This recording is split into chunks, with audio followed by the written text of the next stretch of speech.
originally, you grew up in Pennsylvania. I did. I was practically Amish. I was. Wait, Carson, when you go back home, yeah, are you just this superhero, or are you just regular Carson? I'm just regular Carson. Okay. Sometimes I do, like, I just went to like our local diner with my mom and dad, and they're How both was 80, that? and all their friends go to this diner like on Monday mornings for breakfast. this. So I was like the local celebrity, and they were like coming over to say hi. So that was really cute and That fun. is so sweet. Yeah, it was really nice. How was it growing up in Pennsylvania? It's like when I say I was practically Amish, I'm kind of not joking. Like I lived like literally like one town over from Amish people. I'd be like, oh, there goes a buggy. Wow. And so it's very small and small town. Small town. And you know, growing up, it was idyllic in many ways because I lived in the country and we had horses and like it was a beautiful growing up. But at the same time, like the day after I graduated, I was like, I'm going to New York City. And you knew right away. And I took the bus. And I took it to Port Authority, and I didn't know which way was east and west, and I'd gotten a job at 220 East 42nd Street. But I was like walking towards like the Hudson River, and I was like, oh, I don't think this is over here. And then I had to turn around and walk all the way back across town. But now I know where I'm going. Yeah, great. That's all that matters. Yeah, but it was a fun time. It was the 90s, and 42nd Street was all like seedy. Yeah. Yeah, the good old days. The good old days.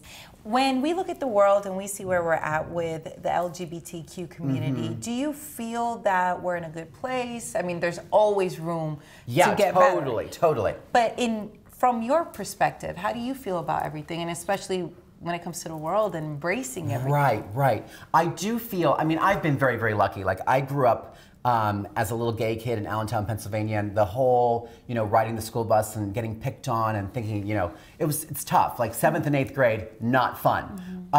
But then I was lucky, like personally, I did the show Queer Eye, and I distinctly remember like being back home in Allentown at the Lehigh Valley Mall, and I was used to like being like, ew, there's that queer guy. And then all of a sudden it was like, oh my God, you're that queer guy. And I was like, oh, that's good. Can I get an autograph? Right.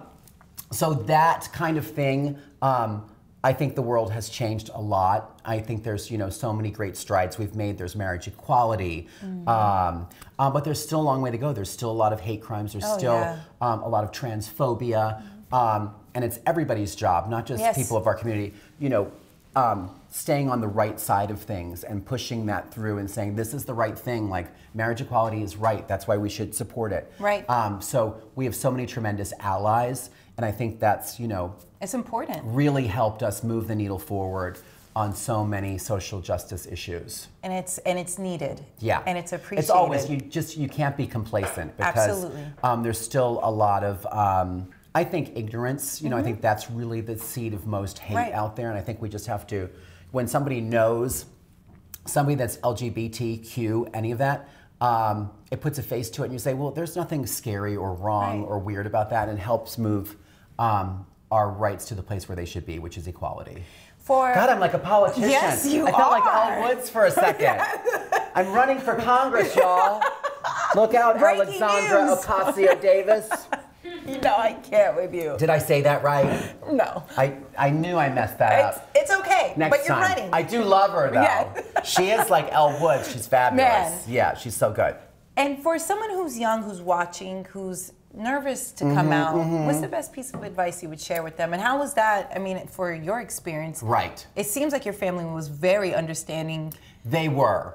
And embracing, which is rare. Yes, it is less and less rare, which is a great thing. Great. I think for anybody watching who's struggling with coming out and being who they are, it's definitely scary. You definitely have to do it at your own time. And you definitely have to have a support network, because there might be some people in your inner circle who won't support you, which is sad, but eventually I feel like they'll come around. And I think the overwhelming message is that there is a whole community out there that will love and support you. And if they don't, then they're probably not your friends. They're Exactly. not, that's not who you need to be around. Exactly. See, you're so good too. Hey, listen, I'm your partner. We're running together. We should totally run. We're running for Congress together, everybody. That's it, the tag team.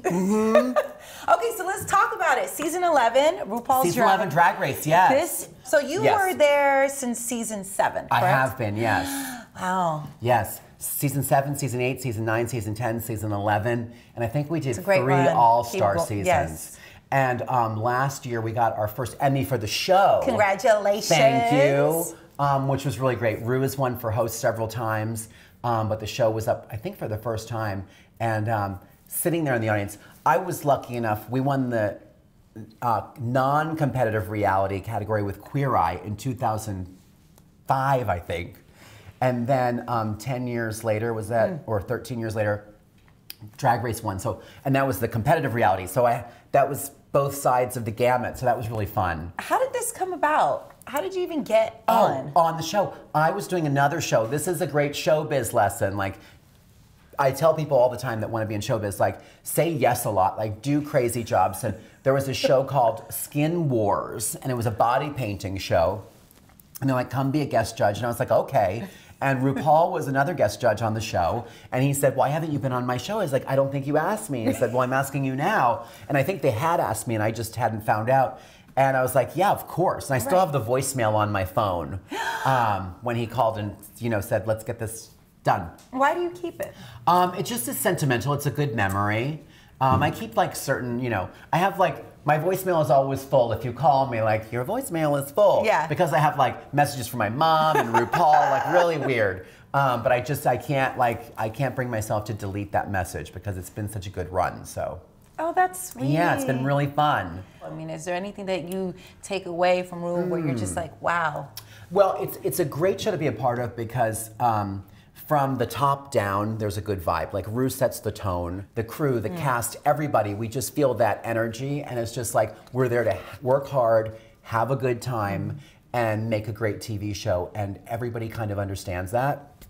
And it comes from the top down, and we all just get it, and we're grateful to be there. So that's a really important part of the show.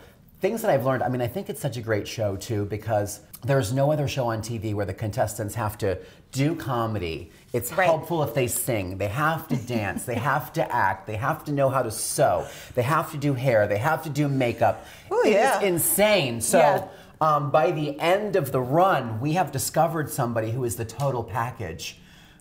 Who's America's Next Drag Superstar. Which is fun. And that's really fun. And the queens get to go out there and meet people all over the world and really bring a message of like, yes, we have fun, we entertain, but Rue has a great quote where he says, like, drag doesn't conceal the person, drag reveals the person. And you really get to be out there and be who you are and be unapologetic. And it's a great thing for people to see. I mean, it's not even about, you don't have to be gay to enjoy that. It's about tapping into who you really are and letting that shine. And that's so liberating.